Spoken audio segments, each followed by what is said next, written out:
Le collège électoral spécifique aux élections régionales s'apprête à élire les conseillers régionaux au Cameroun. Même si ce collège est fermé, il n'en demeure pas moins que le désintérêt des citoyens vis-à-vis de ce scrutin reste criard, d'autant plus que ces institutions s'occupent d'une partie du développement de leur contrée à la base. Et je vais me fonder sur quelque chose de ça, une déclaration du Dr Foka, conseiller régional de l'Ouest, qui a déclaré en octobre 2025 « La population attend énormément, elle est impatiente de voir concrètement ce que les régions vont faire pour améliorer leur cadre de vie. » Ça veut dire en clair que ce président de conseil régional, comme tous les autres présidents de conseils régionaux, reconnaissent qu'en 5 ans, ils n'ont fait que du saupoudrage. Au-delà des problèmes structurels qui plombent la mise en œuvre effective de ces structures, quand bien même le profil des hommes choisis pour les animer demeure problématique. C'est clairement un échec.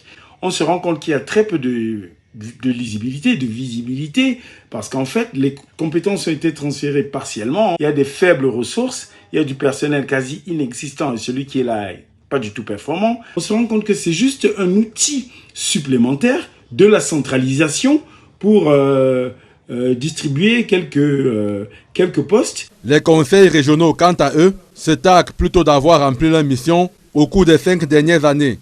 Au conseil régional du littoral, par exemple, on présente une multitude de projets réceptionnés entre 2022 et 2025, notamment dans les domaines de la santé, de l'éducation, des infrastructures routières, des adductions d'eau, etc. dans les 4 départements de la région.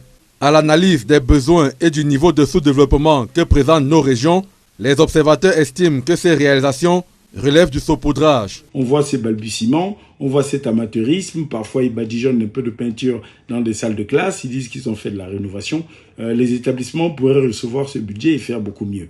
Donc dans la situation actuelle et dans le contexte de centralisation de la décentralisation, les conseils régionaux n'ont aucun impact réel. Ce sont 900 conseillers régionaux qui seront élus dimanche 30 novembre 2025, parmi lesquels 700 délégués de département et 200 représentants du commandement traditionnel.